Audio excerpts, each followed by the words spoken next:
പിതാവിൻ്റെയും പുത്രൻ്റെയും പരിശുദ്ധാത്മാവിൻ്റെയും നാമത്തിൽ ആമേൻ.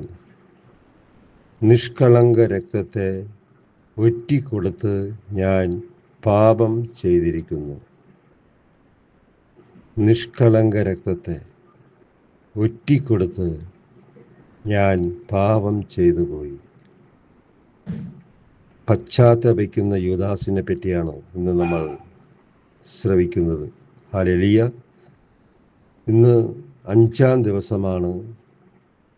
കർത്താവിൻ്റെ പെസഹ തിരുനാൾ മുതൽ കാൽവരി ക്രൂശ് വരെ നമ്മൾ ധ്യാനിച്ചുകൊണ്ടിരിക്കുകയാണ്.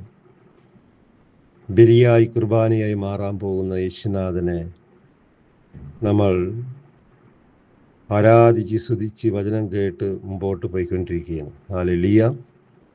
യേശുവേ നന്ദി, യേശുവേ ആരാധന. ഇന്ന് നമ്മൾ ശ്രദ്ധിക്കാൻ പോകുന്ന വചനം മത്തായിയുടെ സുവിശേഷം 27-ാം അധ്യായം 1 മുതൽ 26 വരെയുള്ള തിരുവചനമാണ് ധ്യാനിക്കുന്നത്. യേശുവേ നന്ദി, യേശുവേ ആരാധന. ദൈവകൃപ നിറഞ്ഞ മറിയമേ, നിനക്ക് സ്തുതി. കർത്താവ് ഞങ്ങളോടുകൂടെ സ്ത്രീയിൽ അനുഗ്രഹിക്കപ്പെട്ടവളാവുന്നു. അങ്ങയുടെ ദരത്തിൻ ഫലമായി ഈശോ അനുഗ്രഹിക്കപ്പെട്ടവനാവുന്നു. വിശുദ്ധ മറിയമേ, തമ്പുരാൻ്റെ അമ്മേ, പാവികളായ ഞങ്ങൾക്ക് വേണ്ടി പുലർന്ന സമയത്തും തമ്പുരാനോട് അപേക്ഷിക്കണമേ. ആമേൻ. Ave Maria. മത്തായിയുടെ സുവിശേഷം 27-ാം അധ്യായം 1-ാം വാക്യം വചനം ശ്രവിക്കാം. പ്രഭാതമായപ്പോൾ പ്രധാന പുരോഹിതന്മാരും ജനപ്രമാണികളും യേശുവിനെ വധിക്കേണ്ടതിന് അവനെതിരെ ആലോചന നടത്തി. യേശുനാഥനെ ഒറ്റിക്കൊടുത്ത് ബന്ധിച്ച് കൊണ്ടയക്കുകയാണ് പിലാത്തോസിൻ്റെ കൊട്ടാരത്തിൽ. എന്നിട്ട് അതിൽ ചില ജനപ്രമാണികൾ യേശുവിനെ എങ്ങനെ കൊല്ലണം, എങ്ങനെ വധിക്കണം എന്നൊക്കെ ഇവർ ഗൂഢാലോചന നടത്തിയിരുന്നു. അടുത്ത വചനം, അവർ അവനെ ബന്ധിച്ചു കൊണ്ടുപോയി ദേശാധിപതിയായ പീലാത്തോസിനെ ഏൽപ്പിച്ചു. ദേശാധിപതിയായ പീലാത്തോസിൻ്റെ മുമ്പിൽ യേശുനാഥനെ ഒരു കുറ്റവാളിയായിട്ട് ഇപ്പോൾ നിർത്തിയേക്കുന്നു. അപ്പം ഇതെല്ലാം യൂദാസ് അറിയുന്നുണ്ട്. പക്ഷേ യൂദാസ് ഒറ്റിക്കൊടുത്തത് സത്യമാണ്. പക്ഷേ അവിടെ തെറ്റുപറ്റിയത് എന്താണെന്ന് അറിയാമോ? അവനൊരിക്കലും പ്രതീക്ഷിച്ചില്ല യേശുനാഥനെ കുരിശുമരണം തോളിൽ വെച്ച് കുരിശിൽ തറയ്ക്കുമെന്ന് അവൻ ഒരിക്കലും വിചാരിച്ചില്ല.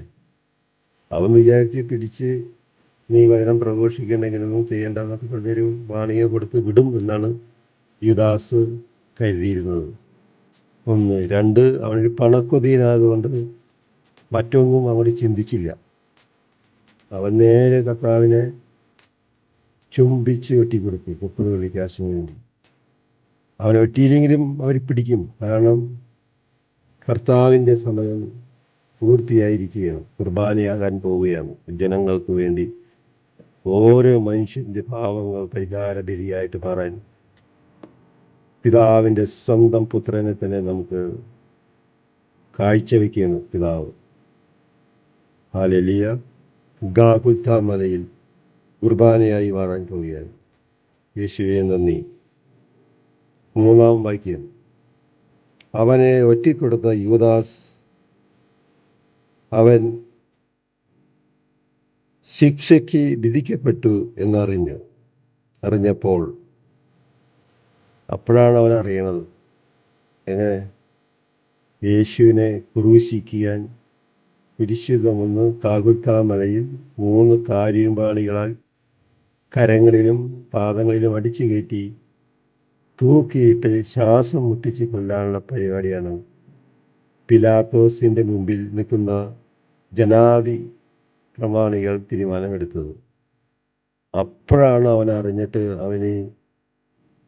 അവന് ഒരു മാനസാന്തരം ഉണ്ടാകുകയും അവൻ വളരെയധികം വിഷമിക്കുകയും ചെയ്യും.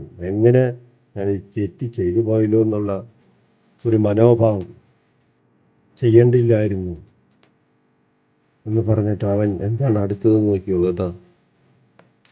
യേശുവേ നന്ദി, യേശുവേ ആരാധന.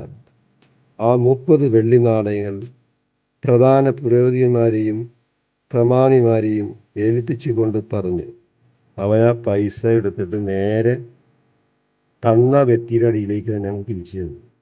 എന്നിട്ട് അവൻ പറയണം, നിഷ്കളങ്ക രക്തത്തിന് ഞാൻ ഒറ്റിക്കൊടുത്ത് പാവം ചെയ്തു. യേശു നിഷ്കളങ്കനാണ്. വളരെയധികം എന്താ പറയുക അല്ലേ, കർത്താവിനെ ഒരു നോക്ക് കാണാൻ അവൻ്റെ കൂടെ നടക്കാനും കിട്ടിയ ആ ഭാഗ്യം അവൻ ദുരുപയോഗപ്പെടുത്തി കളഞ്ഞു. 30 വെള്ളിക്കാശിന് വേണ്ടി. പണക്കൊതിയൻ ചെയ്ത തെറ്റ് അവന് കിട്ടുന്ന ശിക്ഷ എന്താണെന്ന് നമുക്ക് താഴോട്ട് പോകുമ്പോൾ കാണാൻ പറ്റും. യേശുവേ നന്ദി, യേശുവേ ആരാധന. നിഷ്കളങ്ക രക്തത്തെ, 4-ാം വാക്യം, നിഷ്കളങ്ക രക്തത്തെ ഒറ്റിക്കൊടുത്ത് ഞാൻ പാപം ചെയ്തിരിക്കുന്നു. അവൻ പറയുന്നു അവരുടെ മുമ്പിൽ എഴുതിട്ടു. ഈ പണം അവരുടെ മേത്തേക്ക് അവനെ ഒറ്റ ഏറാണ് ദേവാലയത്തിലേക്ക് വന്നിട്ട്. 30 വെള്ളി നാണയം എടുത്തോ, എനിക്ക് വേണ്ട. കാരണം എൻ്റെ ഗുരുവിനെ ഞാൻ ഒറ്റ തെറ്റ് ചെയ്തു പോയി. ചെയ്യാൻ പാടില്ലാത്തതായിരുന്നു, പക്ഷെ ചെയ്തു പോയി. എനിക്ക് ഈ പണം വേണ്ട എന്ന് ഒരുപാട് അവൻ അവിടെ കിടന്ന് അലറിയിട്ടുണ്ടാവും.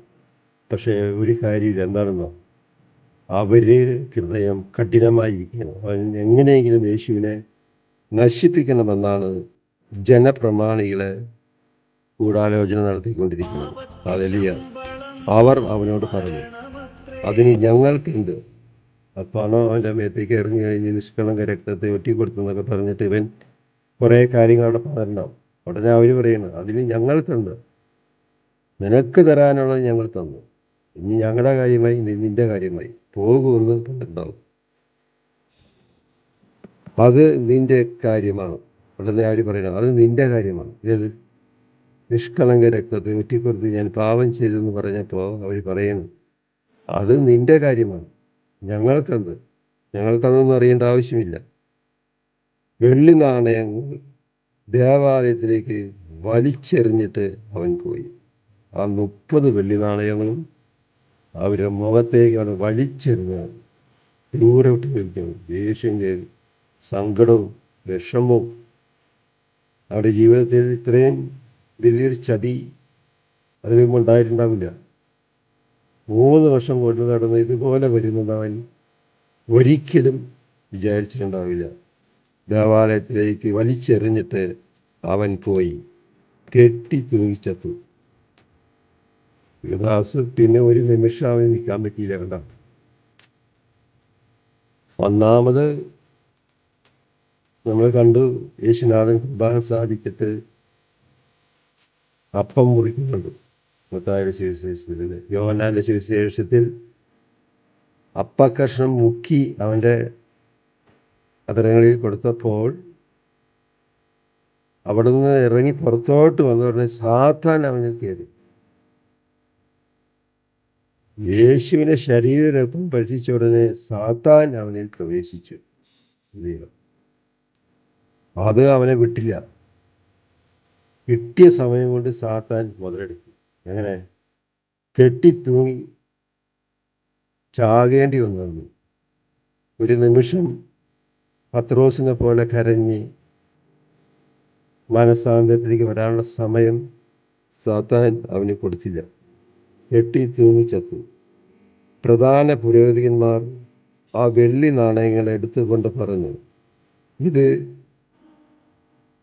രക്തത്തിൻ്റെ വിലയാകിയാൽ ഭണ്ഡാരത്തിൽ നിക്ഷേപിക്കുന്നത് അനുയോജ്യമല്ല. ഈ പണം ഒരു കാരണവശാലും നേർച്ച പെട്ടിക്കകത്ത് ഇടാനോ പള്ളി ആവശ്യത്തിനോ എടുക്കാനേ പാടില്ല. കാരണം രക്തത്തിൻ്റെ വില, ഒരു മനുഷ്യൻ്റെ ജീവൻ്റെ വിലയാണ്. അപ്പം നമുക്കത് എന്ത് ചെയ്യണമെന്ന് അവർ തീരുമാനമെടുത്തു. അവർ നല്ല ബുദ്ധിമാന്മാരാണ്. ഹല്ലേലൂയ. അതുകൊണ്ട് അവർ കൂടി ആലോചിച്ചു. ആ പണം കൊടുത്ത് വിദേശീയരെ സംസ്കരിക്കാൻ വേണ്ടി കുശവൻ്റെ പറമ്പ് വാങ്ങി. മരിച്ചാൽ അടക്കം ചെയ്യാനായിട്ട് ശവപ്പറവ് മേടിച്ചു ആ പണം കൊടുത്തിട്ട്. അതിനേ അത് ഉതവുള്ളൂ. കാരണം കർത്താവിൻ്റെ മരണത്തിൻ്റെ വിലയാണ് യൂദാസ് വാങ്ങിയത്. ഒറ്റിക്കൊടുത്ത് കുരിശുമരണത്തിൻ്റെ വിലയാണ് ഈ 30 വെള്ളിക്കാശ്. അപ്പോൾ അവർക്കും അത് മനസ്സിലായി. അവർ പറഞ്ഞ് ഇത് നമുക്ക് വേണ്ട, നേർച്ചപ്പെട്ടിയിലോ ഭണ്ഡാരത്തിലോ ഇടേണ്ട യാതൊരു ആവശ്യമില്ല. ഇത് നമുക്ക് കുശവൻ്റെ പറമ്പ്, വിദേശികളെ സംസ്കരിക്കാനുള്ള കുശവൻ്റെ പറമ്പ് വാങ്ങാം. 8-ാം വാക്യം, അത് ഇന്നും രക്തത്തിൻ്റെ പറമ്പ് എന്ന് അറിയപ്പെടുന്നു. ഇന്നും അങ്ങനെ തന്നെയാണ്, രക്തത്തിൻ്റെ പറമ്പെന്ന് അറിയപ്പെടുന്നു. ആ പറമ്പ് ഇപ്പോഴും അവിടെയുണ്ട്. ഹല്ലേലൂയ. 9-ാം വാക്യം, പ്രവാചകനായ ജെറമിയ വഴി അരുൾ ചെയ്യപ്പെട്ടത് അപ്പോൾ പൂർത്തിയായി. ജെറമിയ പ്രവാചകൻ എഴുതി വച്ചിട്ടുണ്ടായിരുന്നു, ഇങ്ങനെ ഒരു ദൈവപുത്രൻ പിറക്കും, അവന് 33 വയസ്സ് ആയുസ്സുണ്ടാവുള്ളൂ, അവസാനം അവൻ കുരിശിൽ കയറി 3 ആര്യമേവണികളിൽ മരിക്കുമെന്നൊക്കെ അത് പൂർത്തിയായെന്ന് ജെറമിയ പ്രവാചകൻ വഴി അരുൾ ചെയ്തത് ഇപ്പോൾ പൂർത്തിയായിരിക്കുന്നു. അവൻ്റെ വിലയായി ഇസ്രായേൽ മക്കൾ നിശ്ചയിച്ച 30 വെള്ളി നാണയങ്ങൾ എടുത്ത് കർത്താവ് എന്നോട് കൽപ്പിച്ചതുപോലെ അവർ കുശവൻ്റെ പറമ്പിനായി കൊടുത്തു. ആ പണം അവരെ വാരിയെടുത്ത് കൽപ്പിച്ചതുപോലെ കുശവൻ്റെ പറമ്പ് വാങ്ങി അവർ അത് വാങ്ങി. ഹല്ലേലൂയ. യേശു ദേശാധിപതിയുടെ മുമ്പിൽ നിന്നും ദേശാധിപതി ചോദിച്ചു, നീ യഹൂദന്മാരുടെ രാജാവാണോ? യേശു പറഞ്ഞു. അവൻ ചോദിക്കുകയാണ്, ആരാണ്? യേശു ദേശാധിപതിയുടെ മുമ്പിൽ നിന്നും ദേശാധിപതി ചോദിച്ചു, നീ യഹൂദന്മാരുടെ രാജാവാണോ? യേശു പറഞ്ഞു, നീ തന്നെ പറയുന്നുവല്ലോ. യേശു പറയുക, അത് നീ തന്നെ പറയുന്നല്ലോ, പിന്നെ എങ്ങനെയാണ്?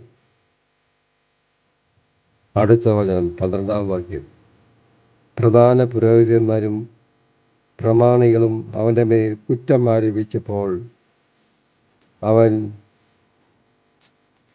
ഒരു മറുപടിയും പറഞ്ഞില്ല. യേശു മൗനം പാലിച്ചു നിൽക്കുന്നു. കാരണം യേശുവിനെ അറിയാം, എന്ത് പറഞ്ഞിട്ടും ഒരു കാര്യമില്ല. കാരണം അവർ പല്ലി വരിച്ച് ദേഷ്യത്തോടെയാണ് ഓരോ കാര്യങ്ങൾ ചെയ്യുന്നത്. അപ്പോൾ എന്ത് പറഞ്ഞാലും യേശുവിന് നീതി കിട്ടുകയില്ല. കാരണം പിതാവിൻ്റെ ഇഷ്ടം നിറവേറ്റിയാണ് യേശുനാഥൻ. പീലാത്തോസ് വീണ്ടും ചോദിച്ചു, അവർ എന്തെല്ലാം കാര്യങ്ങളാണ് നിനക്കെതിരെ സാക്ഷ്യപ്പെടുത്തുന്നത്? പീലാത്തോസ് യേശുവിനോട് ചോദിക്കുകയാണ്, ഇവർ എന്തെല്ലാം കാര്യങ്ങളാണ് നിന്നെപ്പറ്റി പറയണത്? നീ എന്താണ് ഒന്നും മിണ്ടാതെ നിൽക്കുന്നത്? എന്തെങ്കിലും ഒന്ന് പറയുമെന്ന് പീലാത്തോസ് വീണ്ടും യേശുനാഥനോട് ചോദിക്കുന്നു. ഹല്ലേലൂയ. യേശുവേ നന്ദി, യേശു ആരാണ് എന്ന് നീ കേൾക്കുന്നില്ലല്ലോ. എന്നാൽ അവൻ ഒരു ആരോപണത്തിലും പോലും മറുപടി പറഞ്ഞില്ല. കണ്ട, അവരുടെ ചോദ്യത്തിനൊന്നിനും യേശുനാഥൻ മറുപടി പറഞ്ഞില്ല. താൻ നിമിത്തം ദേശാധിപതി അത്യധികം ആശ്ചര്യപ്പെട്ടു, അതിശയിച്ചു പോയി. ഇവരെന്താണ് ഇത്രയൊക്കെ പറഞ്ഞിട്ട് ഇവരൊന്നും മിണ്ടാത്ത, രക്ഷപ്പെടാനുള്ള ഒരു വഴി പോലും പറയുന്നില്ലല്ലോ എന്ന് കേട്ട് പീലാത്തോസ് അങ്ങോട്ട് അത്ഭുതപ്പെട്ടു പോയി. യേശുനാഥൻ മൗനം പാലിച്ചിരിക്കുകയാണ്. കാരണം അവിടെ മുമ്പിൽ എന്ത് പറഞ്ഞിട്ടും യാതൊരു കാര്യവുമില്ല. ജനക്കൂട്ടം ആഗ്രഹിക്കുന്ന ഒരു തടവുകാരനെ ദേശാധിപതി തിരുനാളിൽ അവർക്ക് വിട്ടുകൊടുക്കുക പതിവായിരുന്നു. എല്ലാ വർഷവും ഒരു തടവുകാരനെ വിട്ടുകൊടുക്കാൻ അവർ തയ്യാറായിരുന്നു, എല്ലാ വർഷവും പെസഹായ്ക്ക്. ഹല്ലേലൂയ. അന്ന് അവർക്ക് ബറബാസ് എന്ന പേരുള്ള കുപ്രസിദ്ധനായ ഒരു തടവ് പുള്ളി ഉണ്ടായിരുന്നു. ഒരു വെരും കള്ളൻ ജയിലിൽ കിടപ്പുണ്ട്. കൊലയും കളവും ചതിയും അതിനെയൊക്കെ ചെയ്തത് വലിയൊരു കുറ്റവാളി. അവനെ വിട്ടുതരാനാണ് ഇപ്പം ജനം പറയാൻ പോകുന്നത്. എന്താ? നിഷ്കളങ്കനായ യേശുനാഥനെ ക്രൂശിക്കുക, പെരുങ്കള്ളനെ ഞങ്ങൾക്ക് വിട്ടുതരിക എന്ന് പറയാൻ അവർ പോയിരുന്നു. ഹല്ലേലൂയ. അതുകൊണ്ട് അവർ ഒരുമിച്ച് കൂടിയപ്പോൾ പീലാത്തോസ് ചോദിച്ചു, ഞാൻ ആരെ വിട്ടു തരണമെന്നാണ് നിങ്ങൾ ആഗ്രഹിക്കുന്നത്? അപ്പം പീലാത്തോസ് അല്പം മനസ്സാക്ഷിയുള്ളവനാണ്. അവനറിയാം എന്ത്, യേശുനാഥൻ ഒരു കുറ്റവും ചെയ്തിട്ടില്ല. കുറ്റം ചെയ്തവൻ അകത്ത് കിടക്കുകയും ബറബ്ബാസ്, അവനെ വിട്ടുതരാനാണ് ഇപ്പോൾ ഇവർ പറയാൻ പോകുന്നത്. ഹല്ലേലൂയ. നിങ്ങൾ ആഗ്രഹിക്കുന്നത് ബറബ്ബാസിനെയോ ക്രിസ്തു എന്ന് വിളിക്കപ്പെടുന്ന യേശുവിനെയോ? അവർ ചോദിക്കുന്നു. പീലാത്തോസ് ചോദിക്കുകയാണ്, ബറബ്ബാസ് എന്ന് പറയുന്ന കുപ്രസിദ്ധനായ ഈ കള്ളനെ വിട്ടു തരണമോ, ഈ നസറനായ യേശുവിനെ വിട്ടു തരണമോ? അസൂയ നിമിത്തമാണ് അവർ അവനെ ഏൽപ്പിച്ച് കൊടുത്തതെന്ന് അവൻ അറിഞ്ഞിരുന്നു. പീലാത്തോസ് അറിഞ്ഞിരുന്നു. അസൂയ, ദേഷ്യം, മുൻകോപം, ഇവൻ്റെ മേലുള്ള കുറ്റാരോപണം, ഇവൻ പറയുന്ന ചില കാര്യങ്ങളുണ്ടല്ലോ, ദൈവദൂഷണമെന്നൊക്കെ പറഞ്ഞ് അസൂയയെന്ന് പീലാത്തോസ് നേരത്തെ അറിഞ്ഞിരുന്നു. മാത്രമല്ല, അവൻ ന്യായാസനത്തിൻ്റെ വിവശനായിരിക്കുമ്പോൾ അവൻ്റെ ഭാര്യ അവൻ്റെ അടുത്ത് ആളെ അയച്ച് അറിയിച്ചു. പീലാത്തോസിൻ്റെ ഭാര്യ ആളെ അയച്ചു. എന്താണെന്നറിയാം, ഈ നീതിമാന്റെ കാര്യത്തിൽ നിങ്ങൾ അധികം ഇടപെടേണ്ട, വിട്ടുകളയണ്ട. അവർ പറയണത് നമ്മോട് സമ്മതിച്ചേക്ക്. അവരെന്താ പറയണത്? ജനം അതങ്ങ് അംഗീകരിച്ചു കൊടുക്കുക. അങ്ങനെ ഭാര്യയുടെ സപ്പോർട്ടും കൂടി ആ ജനത്തിലേക്ക് വന്നു. അടുത്തത് ആ ഭാര്യ പറയുന്നത്, ആ നീതിമാന്റെ കാര്യത്തിൽ ഇടപെടരുത്. അവൻ മൂലം സ്വപ്നത്തിൽ ഞാൻ ഇന്നും വളരെയധികം ക്ലേശിക്കുന്നു. എന്നിട്ട് ക്ലേശം ഭാര്യയ്ക്ക് അറിയില്ല. അത് അവർക്ക് സപ്പോർട്ട് ചെയ്ത് പറയണം ജനത്തിന്. അതുകൊണ്ട് നീ അവനെ ഒന്നും സപ്പോർട്ട് ചെയ്ത് അധികം പറയണ്ട, അവർ പറയണതാണ് ചെയ്യണം. അവരെന്താ പറയണത്? ബറബ്ബാസിനെ വിട്ടുതരിക, യേശുവിനെ ക്രൂശിക്കുക. ഹല്ലേലൂയ. പ്രധാന പുരോഹിതന്മാരുടെ പ്രമാണികളും ബറബ്ബാസിനെ വിട്ടുതരാനും യേശുവിനെ നശിപ്പിക്കാനും ആവശ്യപ്പെടാൻ ജനങ്ങളെ പ്രേരിപ്പിച്ചു. ജനങ്ങൾ എല്ലാവരും അവിടെ കൂടി നിൽക്കുന്നുണ്ട്. അപ്പോൾ ആ ജനങ്ങളെല്ലാം കൂടി പറഞ്ഞു, അവനെ ക്രൂശിക്കുക, അവനെ വിടരുത്. അതിൻ്റെ കൂടെ അവൻ്റെ ഭാര്യയും തീർന്നു. പിലാസിൻ്റെ ഭാര്യയും കൂടി ചേർന്ന് പറഞ്ഞിട്ട് അദ്ദേഹത്തിന് അദ്ദേഹം ഒന്നും മിണ്ടാൻ പറ്റാത്തൊരു കണ്ടീഷനായി. ഹല്ലേലൂയ. ദേശാധിപതി വീണ്ടും അവരോട് ചോദിച്ചു, ഇവരിൽ ആരെ വിട്ടു തരണമെന്നാണ് നിങ്ങൾ ആഗ്രഹിക്കുന്നത്? ഇവര് രണ്ടുപേരിൽ ആരെ വിട്ടു തരണമെന്നാണ് നിങ്ങൾ ആഗ്രഹിക്കുന്നത്? അത് സംശയമില്ലാത്ത കാര്യമാണ്. കാരണം യേശുവിനെ ക്രൂശിക്കുക, ബറബ്ബാസിനെ വിട്ടുതരിക എന്ന് അവർ പറയുമെന്നുള്ളത് 100% ഉറപ്പാണ്. താഴോട്ട് നോക്കാം, 22-ാം വാക്യം. അവർ പറഞ്ഞു, ബറബ്ബാസിനെ. പീലാത്തോസ് അവരോട് ചോദിച്ചു. ബറബ്ബാസിനെയോ? പീലാത്തോസ് അവരോട് ചോദിച്ചു. അപ്പോൾ ക്രിസ്തു എന്ന് വിടുന്ന യേശുവിനെയോ ഞാൻ എന്ത് ചെയ്യണം? അവർ പറഞ്ഞ് ബറബ്ബാസിനെ വിട്ടുവരെ. അപ്പോൾ യേശുവിനെ ഞാൻ എന്ത് ചെയ്യണമെന്ന് പീലാത്തോസ് ചോദിക്കുകയാണ്. യേശുവിനെ ഞാൻ എന്ത് ചെയ്യണം? എല്ലാവരും പറഞ്ഞ് അവനെ ക്രൂശിക്കുക. അവരെല്ലാവരും പറയുന്നത് അവനെ ക്രൂശിക്കുക. അവൻ അവരോട് ചോദിച്ചു, അവൻ എന്ത് തിന്മയാണ് ചെയ്തത്? എന്ത് തിന്മയാണ്, എന്ത് അനീതിയാണ്, എന്ത് കുറ്റമാണ് അവർ ചെയ്തത്? അതവർക്ക് തെളിയിക്കാൻ പറ്റിയിട്ടില്ല ഇന്നുവരെ. വെറുതെ വിധിക്കുന്നവർ. അവർ കണ്ടെത്തിയത് ഒരു തെറ്റായിട്ട് 3 ദിവസം കൊണ്ട് ഈ ദേവാലയം പൊളിച്ച് പണിയുമെന്ന് പറഞ്ഞിട്ടുണ്ടെന്നാണ് പറഞ്ഞത്. അത് യേശുവിൻ്റെ ശരീരമായ ആലയമാണ് യേശു ഉദ്ദേശിച്ച് പറഞ്ഞത്. അപ്പോൾ അവർ കൂടുതൽ ഉച്ചത്തിൽ വിളിച്ചു പറഞ്ഞു, അവനെ ക്രൂശിക്കുക, അവനെ ക്രൂശിക്കുക. ജനമെല്ലാം ഒരുമിച്ച് കൂടി യേശുവിനെതിരായിട്ട് ക്രൂശിക്കുക, ക്രൂശിക്കുക എന്ന് പറയുന്നു. യേശുനാഥൻ മിണ്ടാണ്ട് മൗനം പാലിച്ചു നിൽക്കുകയാണ്. ഹല്ലേലൂയ. ബഹളം വർദ്ധിക്കുന്നതല്ലാതെ പ്രയോജനമൊന്നും ഉണ്ടാവുന്നില്ലെന്ന് മനസ്സിലാക്കിയ പീലാത്തോസ് വെള്ളമെടുത്ത് ജനങ്ങളുടെ മുമ്പിൽ വെച്ച് കൈ കഴുകിക്കൊണ്ട് പറഞ്ഞു. അവനൊരു പാത്രത്തിൽ വെള്ളം എടുത്തു തന്നു. എന്നിട്ട് അവൻ 2 കൈയും കൂടെ കഴുകി. എന്നിട്ട് അവൻ പറയുന്ന ഒരു വാക്ക് നോക്കി. അവനറിയാം യേശുനാഥൻ ഒരു തെറ്റ് ചെയ്തിട്ടില്ല. ചോദ്യങ്ങൾക്കൊന്നും മറുപടിയും പറയണ്ട. നിഷ്കളങ്കനായിട്ട് യേശുനാഥൻ ഇങ്ങനെ നിൽക്കുന്നു, കൈയും കെട്ടി. കുറ്റം മുഴുവനും ജനം അടിച്ചേൽപ്പിക്കുന്നു. ഉടനെ പിലാത്തോസ് ഒരു പാത്രത്തിൽ കുറേ വെള്ളം എടുത്തു കൊണ്ടുവന്നിട്ട് പറഞ്ഞു, ഈ നീതിമാന്റെ രക്തത്തിൽ എനിക്ക് പങ്കില്ല. പിലാത്തോസ് പറയണം, ഈ നീതിമാന്റെ രക്തത്തിൽ എനിക്ക് പങ്കില്ല. അവനെ കൊല്ലാൻ പോയുണ്ട നിഷ്കളങ്ക രക്തത്തെ കൊല്ലാൻ പോകുന്ന കുഞ്ഞാടായ യേശുനാഥൻ്റെ രക്തത്തിൽ എനിക്ക് പങ്കില്ല. അത് നിങ്ങളുടെ കാര്യമാണ്. പിലാത്തോസ് പറയുന്നു, ഇത് നിങ്ങളുടെ കാര്യമാണ്. അപ്പോൾ ജനം മുഴുവൻ മറുപടി പറഞ്ഞു, അവൻ്റെ രക്തം ഞങ്ങളുടെ മേലും ഞങ്ങളുടെ സന്തതികളുടെ മേലും ആയിക്കൊള്ളട്ടെ. അവരുടെ മക്കളെ മരിച്ചിട്ട് ജനം മുഴുവൻ ഞങ്ങളുടെ മേലും ഞങ്ങളുടെ മക്കളുടെ മേലും ഇവൻ്റെ രക്തത്തിന് പങ്കുണ്ടായിക്കോട്ടെ. നീ കൈകഴിക്കോ, നീ പിക്കോ എന്നവ അവർ പറയുന്നത്. അപ്പോൾ അവൻ ബർബാസിനെ അവർക്ക് വിട്ടുകൊടുക്കുകയും യേശുവിനെ ചമ്മട്ടി കൊണ്ട് അടിപ്പിച്ച് ക്രൂശിൽ ഏൽപ്പിച്ചു കൊടുക്കുകയും ചെയ്തു.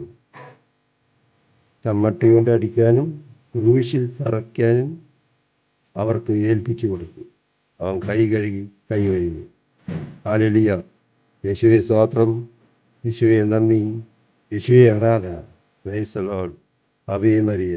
പരിശുദ്ധ പരമ ദിവ്യകാരുണ്യശയ്ക്ക് നേരവും ആരാധനയും സ്തുതിയും പുകഴ്ചയും ഉണ്ടായിരിക്കട്ടെ. ബാക്കി ഭാഗം നാളെയാണ്. ഇന്ന് 5-ാം ദിവസമാണ് നമ്മൾ പെസഹാഗാകുൽത്താമല കർത്താവിൻ്റെ പീഡാനവും ധ്യാനിച്ചുകൊണ്ടിരിക്കുന്നത്. കേൾക്കുന്ന എല്ലാ മക്കളെയും കുടുംബത്തെയും അനുഗ്രഹിക്കണമെന്നും പിതാവായ ദൈവമേ അവിടുത്തെ പുത്രൻ മഹത്വപ്പെടുവാൻ ഇത് സാധിച്ചു തരണമെന്ന് താഴ്മയോടെ പ്രാർത്ഥിക്കുകയും യാചിക്കുകയും ചെയ്തുകൊണ്ട് കാസിയായ പിലാസിയായ യേശുനാഥ ഞങ്ങളുടെ മേലും ലോകം മുഴുവൻ്റെ മേലും കരുണയായിരിക്കണമേ എന്ന് പ്രാർത്ഥിച്ചുകൊണ്ട് പിതാവിൻ്റെയും പുത്രൻ്റെയും പരിശുദ്ധാത്മാവിന്റെ നാമത്തിൽ ആമേൻ.